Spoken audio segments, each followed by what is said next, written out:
وبركاته.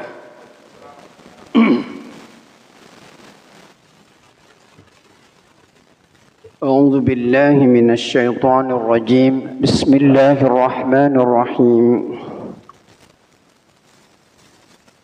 ويوم يعض الظالم على يديه يقول يا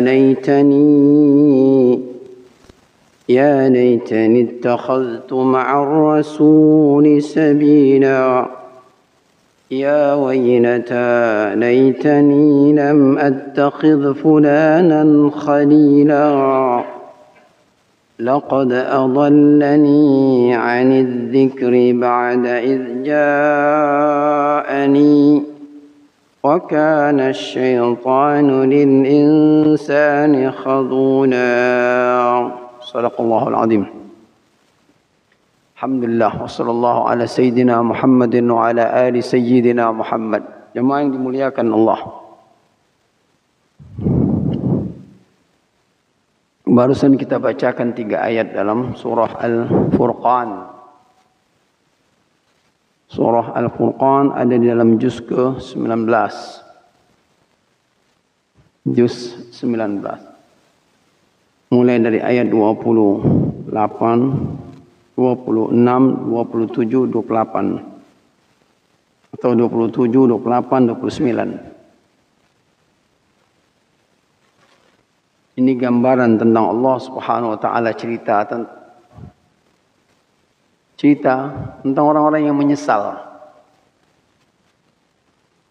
di akhirat kelak. Menyesal. Dan memang umumnya manusia itu nanti kalau dibangkitkan oleh Allah Ta'ala umumnya menyesal. Cuman perbedaan adalah peringkat-peringkat penyesalan. Bahkan orang yang masuk surga juga ada yang menyesal. Karena dia mendapatkan peringkat kesurgaan. Dia tidak seperti yang didapatkan orang lain. Surga ada tingkat-tingkatannya. Sama dengan neraka ada tingkatan-tingkatannya. Nah, yang paling ringan mendapatkan balasan surga melihat orang-orang yang mendapat surga paling tinggi. Mereka menyesal, kenapa saya tidak seperti orang-orang tersebut? Padahal sudah masuk surga. Di neraka juga begitu. Ada kerak neraka, ada atas neraka. Yang paling buruk itu ya kerak neraka. Tempat ngumpulnya orang-orang munafik. Di Quran disebutkan tempat ngumpulnya orang munafik, innal munafiqina fid darkil asfali minan nar. Itu tingkat paling bawah. Tingkat paling bawah kedudukan orang dalam neraka. Dasar di bawah kerak neraka. Nyesalnya luar biasa. Ada yang di atasnya. Terbayang oleh kita, andaikan orang yang masuk surga di tingkat yang paling rendah, lalu menyesalin kedudukannya, kenapa dia tidak bisa masuk ke dalam tingkat yang paling tinggi. Padahal dia sudah masuk surga. Dia sudah masuk surga. Dan untuk masuk surga bukan perkara yang gampang. Yang bilang masuk surga gampang, salah pemahaman. Masuk surga itu sulit. Nah, yang gampang itu masuk neraka. Nah, yang gampang masuk neraka, masuk surga sulit. Kalaulah masuk surga itu gampang, sebagian besar manusia ini masuk surga. Tapi Rasulullah bilang yang masuk surga itu adalah golongan minoritas. Jadi salah persepsi kalau ada orang bilang masuk surga itu gampang, masuk surga sulit. Sebab harga surga mahal. Harga neraka murah. Orang-orang yang masuk ke dalam surga di tingkat yang paling bawah, mereka bilang, kenapa aku tidak masuk surga di tingkat yang paling atas? Cobalah dulu waktu di dunia ketika aku kasih sedekat yang banyak. Aku kasih sedekat yang penuh dengan keridhaan, dia menyesalin. Cobalah aku dulu waktu mati dalam medan perang, aku bisa mati berkali-kali. Cobalah aku dulu bisa beribadat dengan ibadat yang paling banyak, nyesalin. Supaya aku bisa dapat duduk di atas. Surga yang paling tinggi. Terbayang oleh kita bahwa kalau masuk surga saja, orang yang dapat kedudukan di bawah menyesalin kenapa dia dapat duduk di bawah, bagaimana dengan orang yang masuk neraka? Itu di akhirat kelak. Di dunia belum ada tanda-tanda penyesalan manusia itu. Semakin dia zalim, semakin dia buruk, semakin dia jahat, lalu kemudian dia ditinggikan Allah Ta'ala kedudukannya di dunia, diangkat oleh Allah Ta'ala kedudukannya di dunia, diberikan kelebihan, dia akan menyesal. Jarang ada orang yang jahat, yang buruk, yang zalim, yang melakukan kesesatan di muka bumi, lalu Allah taruh kedudukannya di atas, diberikan kelebihan duniawi, dimudahkan hidupnya, dikayakan, jarang ada yang menyesal. Atau mungkin sulit temuin orang itu menyesal. Padahal sebenarnya dia dalam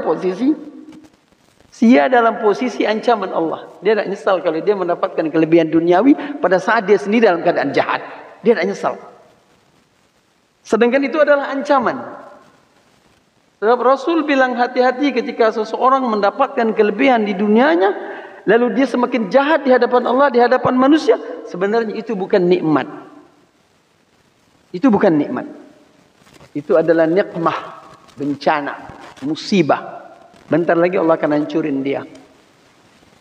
Bentar lagi Allah akan strokekan dia. Bentar lagi Allah akan pecahkan pembuluh darah dia. Bentar lagi dia akan diopname. Bentar lagi dia akan stroke. Bentar lagi dia akan koma. Bentar lagi dia mati sebentar lagi. Nah. Jadi suatu persepsi yang salah. Mana kalau orang diberi kelebihan duniawi, lalu dia bilang saya diberikan nikmat oleh Allah Ta'ala. Padahal dia dalam keadaan jahat dan buruk. Siapa saja. Siapa saja orang itu. Mau dia orang Islam atau orang non-Muslim. Sama saja. Kalau orang Islam, tahu agamanya, menyuruh kebaikan. Tahu Tuhannya Allah. Tahu kitab sucinya, tahu Nabi, tahu. Tapi dia tidak mau ikutin apa kata Allah, apa kata Nabinya, apa kata kitab sucinya. Dia tidak mau ikutin. Kan dia ikut jalan dengan cara dia sendiri dan dia tahu, lawan Allah. Dia tentang Allah sementara dia sudah tahu siapa Allah. Dia tahu siapa Rasulnya. Dia tahu apa kitabnya, dia tahu. Tapi dia tentang terang-terangan dengan Allah. Itu makanya di dalam Al-Quran Allah sebutkan orang munafik kedudukannya paling bawah dalam kerak neraka. Sebab dia tahu. Dia tahu. Orang munafik itu dia ada dalam orang Islam. Dia hidup dengan orang Islam. Dia kenal Islam. Tapi dia tidak mau ngikutin Islam. Dia mau melawan Allah di dalam agama Islam. Dia mau nentang Allah di dalam agama Islam. Dan dia ngaku Muslim. Itu orang munafik. Dan ini keterlaluan. Dia masuk dalam Islam. Dia duduk sebagai orang Islam. Dia pakai pakaian Islam. Dia duduk di masjid. Tapi dia merangin Allah, merangin Rasul, merangin semua. Beda dengan orang yang di luar Islam. Dia kafir. Dia kafir. Dia tak kenal Allah. Dia tak kenal Al-Quran. Dia tak kenal Rasul. Dia tak akuin. Orang yang jahil bisa dimaklum. Yang ini di atasnya. Makanya Allah bilang tentang al-munafiqun. Innal munafiqin fid darkil asfali minan nar. Walan tajida lahum nasira.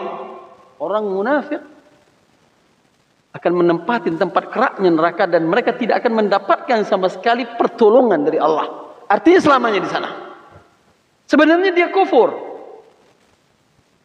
Sebenarnya dia kafir, tetapi dia menutupin kekufurannya. Kalau orang kafir, dia mempertunjukkan kekufurannya. Yang ini dia menutupin kekufurannya. Dan akhirnya mereka pun menyesal. Dan bagaimana dengan orang-orang di dunia ini? Yang hidupnya berlebihan, yang lawan Allah. Setelah itu, mereka dihadapkan ke Allah. Allah sebutkan dalam ayat ini. Surah Al-Furqan, ayat 27. Allah bilang, gambaran penyesalan. Bagaimana bentuk gambaran penyesalan? Wa yawma ya'addu dhalimu ala yadayhi. Kata Allah, entar gambaran penyesalannya adalah ketika setelah dibangkitkan, dihadapkan Allah di padang mahsyar, mereka-mereka yang melakukan kejahatan, keburukan, kezaliman dan lain sebagainya ini, mereka akan menggigit jari-jari mereka. Ala yadayhi. Nyesalin kondisi mereka. Nyesalin keadaan mereka. menyesali nasib mereka pada saat itu. Karena dia tahu sebelumnya dia buat apa waktu di dunia. Lalu dia berkata, yaqulu ya laitani ittakhadhtu ma'ar rasuli sabila. Dia bilang, cobalah dulu waktu aku di dunia, aku jadikan Rasul penuntun aku, penunjuk aku, pegangan hidup aku. Cobalah dulu waktu aku di dunia, aku ngikutin jalan hidupnya Rasul sallallahu alaihi wasallam, para nabi, para rasul, kitabnya yang suci. Ya laitani ittakhadhtu ma'ar rasuli sabil. Aku dah ikut jalan yang lain. Aku ikut jalannya Rasul. Tapi jalannya Rasul itu adanya di dunia. Di akhirat tidak ada lagi jalannya Rasul. Di akhirat tidak perlu ibadat lagi. Di akhirat tidak perlu lagi sedekah. Di akhirat tidak perlu lagi sholat. Tidak ada lagi sholat di akhirat itu. Tidak ada haji. Kalau mau ngikutin jalan hidupnya Rasul, hidupnya di dunia. Habis di dunia selesai dah jalan hidup Rasul. Makanya kalau seorang dituntut untuk beribadah, tuntut amal saleh, tuntut taat kepada Allah, inilah saatnya. Karena kamu kalau tidak taat ke Allah, kamu akan taat ke setan. Kamu tidak patuh dengan Allah, kamu akan patuh ke setan. Atau manusia yang disetankan, atau manusia yang diibliskan, kamu akan patuh dia. Andaikan kamu tidak patuh ke Allah, Allah akan bentuk nanti makhluk yang lain yang kamu patuh, yang kamu taati, padahal dia adalah setan dan iblis. Kalau kamu tidak taat Allah, manusia tidak mungkin menahan dorongan dalam hatinya untuk taat. Dalam diri manusia ada fitrah, namanya fitrah ketaatan.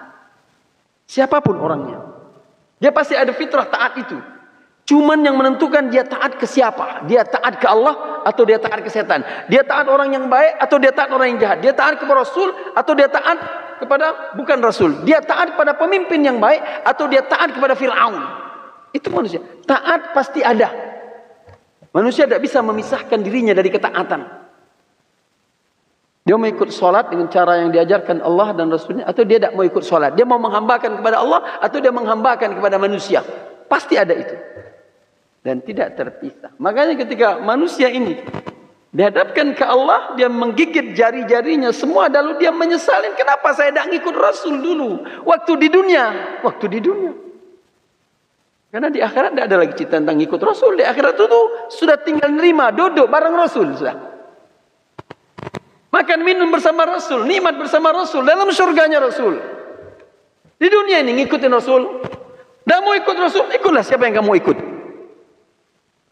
Dan tidak ada yang diikutin selain Rasul kecuali adalah kejahatan dan keburukan dan orang-orang jahat. Orang-orang yang buruk, orang-orang yang zalim. Tidak ada selain daripada itu. Dan ngikut Allah, dan ikut Rasul, pasti ikut orang jahat. Dia ngomong, ya laitani ittakhadhtu ma'ar rasuli sabila. Cobalah dulu aku ngikutin jalan hidupnya Rasul. Aku patuh dan taatin Rasul. Aku patuh dan taatin Allah. Ngomong nyesal. Dan penyesalan di akhirat tidak ada nilai. Penyesalan di akhirat tidak ada nilai. Siapapun yang menyesal di akhirat, Allah tidak peduli. Penyesalan masih ada kedudukannya di dunia. Masih ada direspon sama Allah di dunia. Masih Allah bukakan jalan solusinya di dunia. Masih Allah bukakan pintu rahmatnya di dunia. Kalau di akhirat menyesal, tidak ada lagi.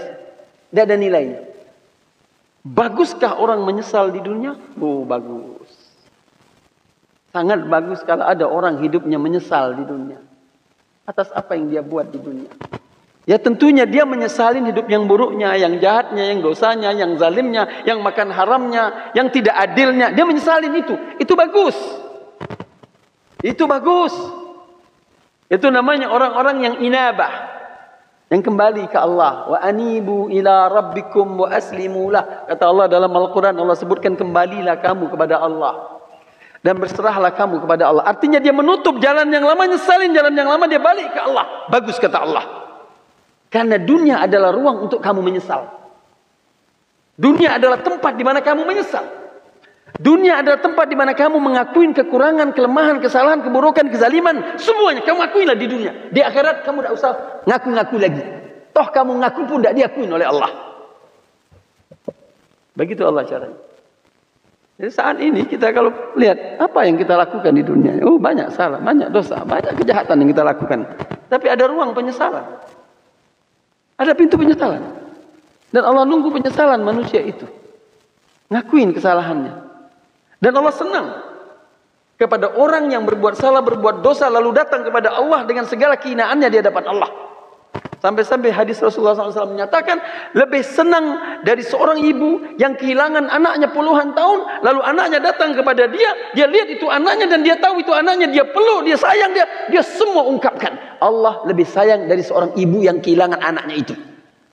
Dalam kejahatan, dalam dosa, dalam buruk, dalam semuanya. Di dunia. Maka kita serukan kepada pelaku-pelaku kejahatan ini, dimanapun mereka berada. Pertama poinnya, jangan anggap diri kamu tidak buat jahat. Jangan anggap diri kamu tidak buat dosa. Jangan anggap diri kamu tidak buat kezaliman. Jangan menganggap diri kamu tidak buat kezaliman dan perbuatan yang tidak manusiawi. Kamu pasti buat itu. Kamu pasti buat itu. Apalagi kalau kamu berkuasa. Apalagi kalau kamu punya duit. Apalagi kalau kamu punya kedudukan. Apalagi kamu punya jabatan. Kamu pasti akan buat itu. Sedikit atau banyak. Tapi Allah bilang, bukakan pintu, nyesal. Kamu nyesal, selesai sama aku. Berhenti, nyesal, selesai. Aku ngerti. Aku toleran dengan keadaan kamu. Aku paham. Karena hidupmu dikontrol oleh nafsu, oleh setan. Aku ngerti, ya Allah. Yang kedua, ayat ini bercerita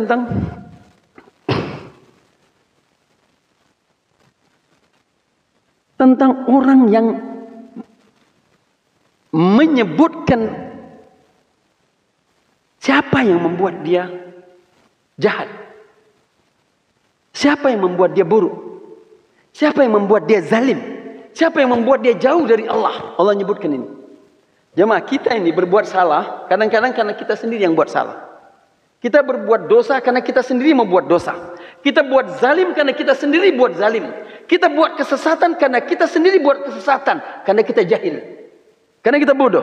Karena kita tidak ngerti. Itu personal kita sendiri.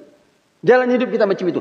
Tapi ada saatnya kita buat jahat, kita buat zalim, kita buat dosa, kita buat keburukan, kita buat maksiat karena dorongan orang lain, karena arahan orang lain, karena perintah orang lain.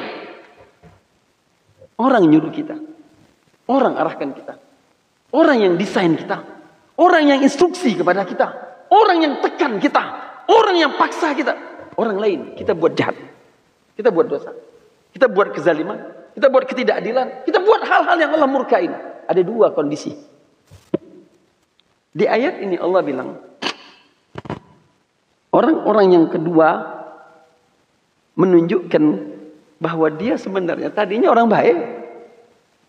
Dia orang baik. Tapi karena ikut di atasnya yang ngajarin dia kejahatan, yang ngajarin dia keburukan, dia patuhin, dia taatin. Lalu dia bilang ke Allah, ya laitani lam attakhidh fulanan khalila. Dia bilang, cobalah aku dulu tak jadikan si fulan ini yang menyesatkan aku, yang membuat aku jahat, yang membuat aku zalim. Aku dah ikutin dia. Berarti dia jahat, dia zalim, dia buruk, dia melakukan kemaksiatan karena orang lain. Orang yang arahkan dia. Padahal dia mampu untuk tahan, dia kontrol, dia bisa lawan. Dia bisa katakan tidak. Dia bisa buat itu. Namun dia tidak pilih itu. Dia pilih orang lain yang minta. Dia pilih orang lain yang tekan. Dan dia hidup sesatnya karena orang lain. Oke, sesatnya ke orang lain. Apakah orang lain itu di akhirat akan bertanggung jawab atas kesesatannya? Tidak juga. Makanya ketika dia sesat, ketika dia zalim, ketika dia buat jahat di dunia, karena orang lain yang membuat kesesatannya, membuat kezalimannya, membuat ketidakadilan, dia bilang ke Allah, ya Allah, aku dulu disesatkan oleh si fulan. Aku dulu dibuat menjadi orang zalim oleh si fulan. Aku dulu patuh dan taat kepada kejahatan dia. Aku minta keadilan kepada engkau ya Allah untuk adilin dia. Allah bilang, engkau sama dengan dia. Engkau sama dia sama. Terus yang zalim tadi, yang mengajarkan kezaliman, yang mengajarkan kejahatan, yang mengajarkan keburukan, kemaksiatan, dia bilang kepada orang yang melakukan ini, dia bilang, aku kan cuma ngomong doang. Aku kan cuma arahkan doang. Yang kamu ngikutin aku tuh kenapa? Kamu ngikutin aku kenapa? Aku kan cuma arahkan doang. Aku cuma instruksi doang lah. Kamu tahu, kamu punya otak, kamu punya akal, kenapa ikutin aku? Jawabannya dia macam itu. Di Quran disebutkan.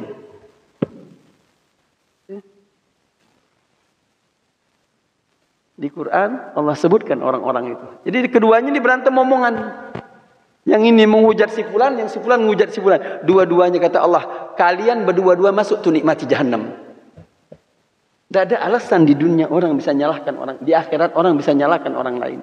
Dan Allah tidak mau dengar penyalahan orang lain di akhirat. Terakhir jamaah yang dimuliakan Allah dalam waktu yang singkat ini. Allah bilang, laqad adallani 'anil dzikri ba'da idz ja'ani. Laqad adallani 'anil dzikri ba'da idz ja'ani. Sungguh dia yang tadi instruksi aku kejahatan, yang tadi perintahkan aku kezaliman, yang tadi arahkan aku kepada kemaksiatan dan penentangan kepada Allah, laqad adallani, dia sudah nyuruh aku sesat. Dia sudah malingkan aku dari Allah. Dia sudah pisahkan aku dari Allah. Laqad adallani 'anil dzikri ba'da idz ja'ani. Padahal aku tahu yang baik itu mana, yang buruk itu mana, yang jahat itu mana, yang bagus itu mana, yang zalim itu mana, yang adil itu mana. Tapi dia yang ajak aku untuk buat itu. Berarti jamaah yang dimuliakan Allah sebagai penutup, kita tahu mana baik, mana buruk dalam hidup ini. Kadang-kadang kita tidak ngerti Al-Quran. Kita tidak paham Al-Quran. Tidak paham hadis Rasulullah. Tidak pernah baca kitab hadis Rasulullah. Tidak pernah paham. Tidak pernah paham tentang isi Al-Quran. Tidak paham. Tapi akal sehat kita mengatakan ini baik, ini buruk, ini jahat, ini tidak jahat. Ini zalim, ini adil. Kita tahu itu. Ba'da idz ja'ani. Dia dah tahu dah. Bukan karena kita tidak tahu. Kadang-kadang kita tahu. Ini buruk. Tapi masih kita ikutin. Padahal gampang jalan, stop saja selesai. Tidak, saya tidak mau ikut stop. Saya mau terusin bersama dia. Karena saya bergantung hidup dengan dia. Ini masalah kita. Ini problem kita. Saya bergantung hidup dari dia. Padahal sebenarnya waktu hidup dalam perut ibu, waktu keluar dari perut ibu, waktu membesar, tidak bergantung kepada orang tersebut. Bergantungnya kepada Allah. Dalam perut ibu, saat dalam rahim kita bergantung kepada Allah. Allah yang besarkan kita di dalam perut ibu, lalu kita keluar pun Allah yang keluarkan kita. Kita tidak bergantung sama siapa-siapa. Hari itu. Akal belum punya, tenaga belum punya, kekuatan belum punya, tidak bergantung kita. Hidup saja kita. Kita berdiri, kita merangkak, kita berjalan, kita berlari, semua kita buat sendiri. Tidak ada orang yang ngajarin kita. Kenapa ketika kita mampu, dikasih Allah kemampuan, dikasih Allah kekuatan, dikasih Allah akal, dikasih semuanya Allah, kok bergantung kepada orang untuk katakan itu dan ini, yes itu, yes ini. Salahnya kita di situ. Padahal Allah bilang, no, dulu kamu tidak punya apa-apa, tapi kamu bisa jalanin hidup kamu. Kenapa sekarang kamu punya apa-apa, tapi kamu tidak bisa jalanin hidup kamu? Kamu tidak percaya bahwa Allah akan bantu kamu. Kenapa kamu buat begitu? Kenapa kamu salah pilih jalan, kata Allah? Jamaah yang dimuliakan Allah, 20 menit untuk pertemuan kita ini. Mudah-mudahan Allah berikan berkah lewat Al-Quranul Karim. Mudah-mudahan Al-Quranul Karim bisa melembutkan kita. Okay? Dan mudah-mudahan Allah Subhanahu Wa Taala selalu memberikan taufik untuk kita selalu mendekat ke Allah. Bahwa sesungguhnya kita adalah makhluk yang lemah. Okay? Kita makhluk yang selalu dikelilingin oleh syaitan. Ya, kita selalu dikelilingin oleh nafsu kita. Tidak lepas dari itu semua. Wa kana syaitanu lil insani khadula, dan Allah juga menyebutkan di ayat ke-29, ketahuilah bahwa sesungguhnya syaitan itu menginginkan manusia hidupnya hina, di dunia hina, di akhirat hina. Kita hidup seperti itu. Dalam lingkaran seperti itu. Syaitan ganggu kita, nafsu ganggu kita tiap hari 24 jam kecuali kita tidur. Dan Allah mengatakan itu, kamu hidup dengan syaitanmu, dengan nafsunya, kamu akan dihinakan oleh mereka. Dan Allah sebutkan, wa kana syaitanu lil insani khadula. Tapi hati kita, fitrah kita mengatakan tidak. Nah, tidak ini atas kezaliman, atas kejahatan, atas kebusukan, keburukan hidup ini, kita lah yang memupuknya, kita lah yang menghidupkannya, kita yang membangkitkan, memotivasinya, biar dia tumbuh, bahwa kita tahu ini buruk, timbul dengan sendirinya, membangkang dan marah. Kezaliman kita buruk, kita menentang karena hati menentang, melawannya. Lalu ketika hati yang melawan, hati yang memarah akan menggerakkan tindakan. Tapi kalau hati yang tenang-tenang saja, lihat nanti kemana arah. Allah suruh kita mengalami hidup seperti itu. Berilah motivasi dalam hidup bahwa yang salah itu salah, yang jahat itu jahat, yang buruk itu adalah buruk, dan benci kejahatan, keburukan, kemaksiatan. Nanti akan timbul dari sikapmu nanti. Kalau kamu pertahankan itu. Tapi kalau kamu tidak mau pertahankan itu, nanti akan berganti motivasi kejelekan itu, motivasi keburukan, kemaksiatan itu. Nanti kamu diarahkan ke arah itu. Barakallahu li wa lakum bil Qur'anil azim wa nafa'ani wa iyyakum bima fihi minal ayat wa dzikril hakim. تقبل مني ومنكم تلاوته إنه هو السميع العليم أقول قولي هذا وأستغفر الله أستغفره إنه هو الغفور الرحيم وصلى الله على سيدنا محمد وآل سيدنا محمد الحمد لله رب العالمين السلام عليكم ورحمة الله وبركاته.